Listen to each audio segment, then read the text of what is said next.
A breaker lock, while physically preventing someone from turning on a circuit, does not provide a disconnect for electrical work purposes.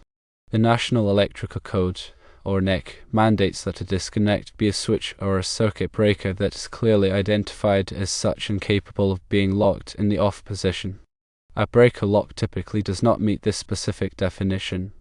A lock on the panel door could potentially serve as a disconnect, but only if very specific conditions are strictly met.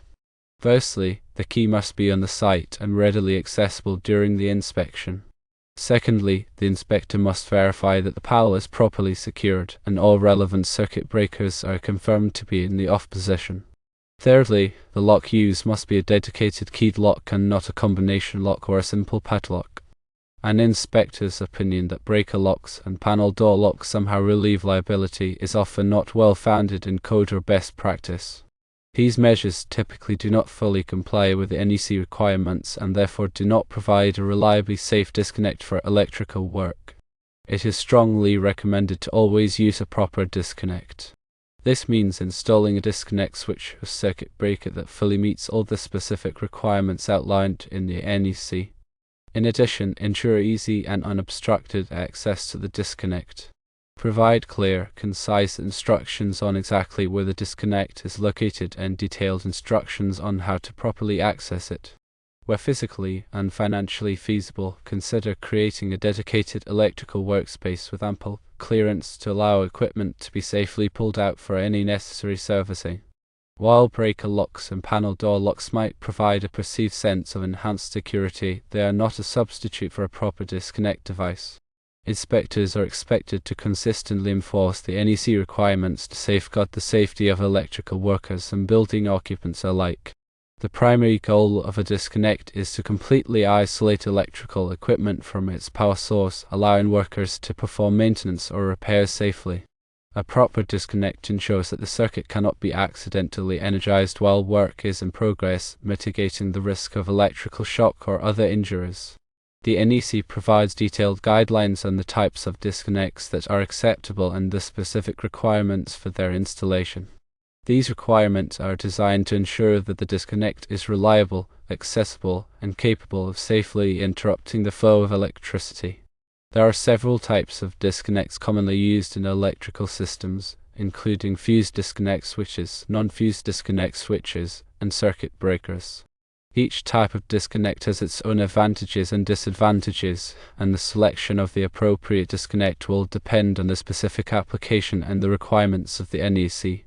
Fused disconnect switches provide both a means of disconnecting the circuit and overcurrent protection. They use fuses to protect the circuit from overloads and short circuits, and the switch allows the circuit to be manually disconnected for maintenance or repairs. Non-fused disconnect switches, on the other hand, only provide a means of disconnecting the circuit. They do not provide overcurrent protection and must be used in conjunction with a separate overcurrent protective device such as a circuit breaker or fuse. Circuit breakers are another common type of disconnect. They provide both a means of disconnecting the circuit and overcurrent protection. Circuit breakers are designed to automatically trip and interrupt the flow of electricity in the event of an overload or short circuit. In addition to the type of disconnect, the NEC also specifies requirements for the location and accessibility of disconnects. Disconnects must be located in a readily accessible location and must be clearly labeled to indicate the equipment they serve.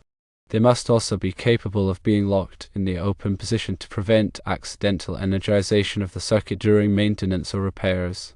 The use of breaker locks and panel door locks as a substitute for a proper disconnect is a common point of contention in the electrical industry.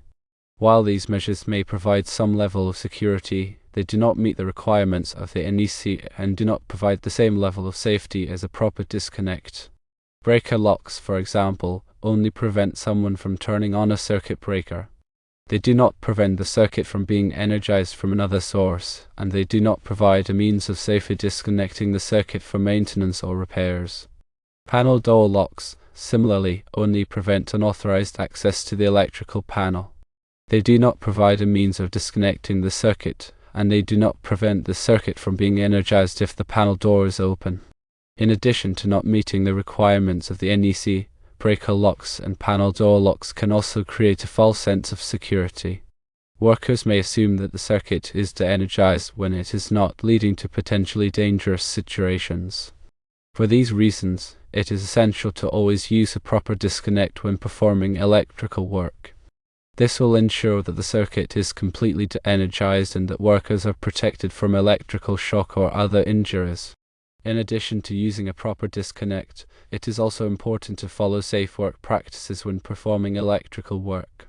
These practices include wearing appropriate personal protective equipment such as gloves and eye protection, and using insulated tools.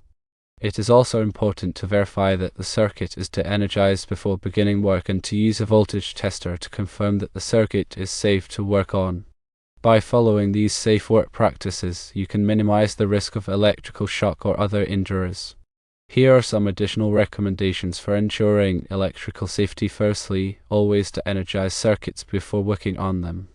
Secondly, use a properly rated voltage tester to verify that the circuit is de-energized. Thirdly, wear appropriate personal protective equipment, such as gloves and eye protection. Fourthly, use insulated tools. Fifthly, follow all applicable safety regulations and codes. Sixthly, never work on energized circuits unless you are qualified and authorized to do so. Seventhly, if you are unsure about how to safely perform a task, ask for help from a qualified electrician. Eighthly, regularly inspect electrical equipment for damage and replace any damaged equipment immediately. Ninthly, keep electrical panels and equipment clear of obstructions. Tenthly, never overload circuits or extension cords. By following these recommendations, you can help to ensure the safety of yourself and others. The National Electrical Code, or NEC, is a comprehensive set of standards for electrical wiring and equipment in the United States. It is developed and published by the National Fire Protection Association, or NFPA, and is updated every 3 years. The NEC is widely adopted by state and local governments and is used by electrical inspectors, contractors, and engineers to ensure the safe installation and operation of electrical systems. The NEC covers a wide range of topics, including wiring methods, overcurrent protection, grounding, and equipment installation. It also includes specific requirements for different types of occupancies such as residential, commercial, and industrial buildings. The NEC is organized into chapters, articles, and sections.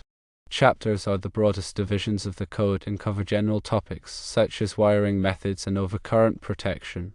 Articles are more specific and cover particular aspects of a topic, such as specific types of wiring or specific types of overcurrent devices. Sections are the most specific and cover individual requirements, such as the size of conductors or the ampacity of circuit breakers. The NEC is a complex and detailed document, and it is important to understand its requirements in order to ensure the safe installation and operation of electrical systems. The NEC is not a law, but it is often adopted by state and local governments as part of their built-in codes. When the NEC is adopted by a government, it becomes a legally enforceable document. The electrical inspectors are responsible for enforcing the NEC and ensuring that electrical installations comply with its requirements. Electrical contractors are responsible for installing electrical systems in accordance with the NEC. Engineers are responsible for designing electrical systems that comply with the NEC. The NEC is an essential resource for anyone involved in the electrical industry. It provides the information and guidance needed to ensure the safe installation and operation of electrical systems. It is important to stay up to date on the latest edition of the NEC and to understand its requirements in order to avoid costly mistakes and ensure the safety of people and property. Branding is a critical aspect of electrical safety and is addressed extensively in the NEC. Branding provides a low impedance path for fault current to flow back to the source, which helps to protect people and equipment from electrical shock. The NEC specifies the requirements for grounding different types of electrical systems, including alternating current, or AC, and direct current, or DC, systems. It also specifies the requirements for grounding electrodes, grounding conductors, and bonding. Grounding electrodes are used to connect the electrical system to the earth. They can be made of various materials, such as copper, steel, or concrete-encased electrodes. The NEC specifies the minimum size and type of grounding electrode that is required for different types of electrical systems. Grounding conductors are used to connect the grounding electrode to the electrical system. They must be sized appropriately for the amount of fault current that they are expected to carry. The NEC specifies the minimum size of grounding conductors for different types of electrical systems. Bonding is the process of connecting all metal parts of the electrical system together to create a low impedance path for fault current. This helps to prevent voltage differences between different metal parts, which can cause electrical shock. The NEC specifies the requirements for bonding different types of metal parts, such as metal conduits, metal enclosures, and metal equipment. Overcurrent protection is another critical aspect of electrical safety.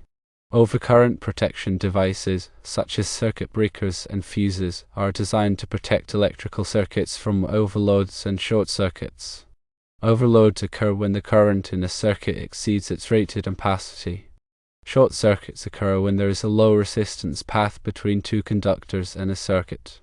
Overcurrent protection devices are designed to automatically trip and interrupt the flow of electricity in the event of an overload or short circuit. The NEC specifies the requirements for overcurrent protection devices, including their ampacity, interrupting rating, and location. The ampacity of an overcurrent protection device is the maximum amount of current that it can carry without tripping. The interrupting rating of an overcurrent protection device is the maximum amount of fault current that it can safely interrupt. The NEC specifies the minimum interrupting rating for overcurrent protection devices based on the available fault current at the point of installation. Wiring methods are the ways in which electrical conductors are installed and supported. The NEC specifies the requirements for different types of wiring methods, including conduit, cable, and raceway. Conduit is a rigid metal or plastic tube that is used to protect electrical conductors. Cable is a factory assembly of two or more conductors that are insulated and enclosed in a sheath. Raceway is a channel that is designed to hold electrical conductors. The NEC specifies the types of wiring methods that are permitted for different types of occupancies and applications. It also specifies the requirements for supporting and securing wiring methods. Equipment installation is another important aspect of electrical safety. The NEC specifies the requirements for installing different types of electrical equipment, such as lighting fixtures, receptacles, and appliances. The NEC specifies the location, mounting, and wiring requirements for different types of electrical equipment. It also specifies the requirements for grounding and bonding electrical equipment. Special occupancies are areas that have unique electrical safety requirements due to the nature of their use. The NEC includes specific requirements for special occupancies, such as hazardous locations, healthcare facilities, and swimming pools. Hazardous locations are areas where there is a risk of fire or explosion due to the presence of flammable gases, vapors, or dusts. Healthcare facilities are areas where patients are treated and cared for. Swimming pools are areas where people swim and bathe. The NEC specifies the additional electrical safety requirements that are needed in these special occupancies to protect people and property. Changes to the NEC occur every 3 years. It is important to stay abreast of the newest changes. In 2023, some changes were made, including how ground fault circuit interrupters, or GFCIs, are installed. Many updates were made, so make sure to stay up to date.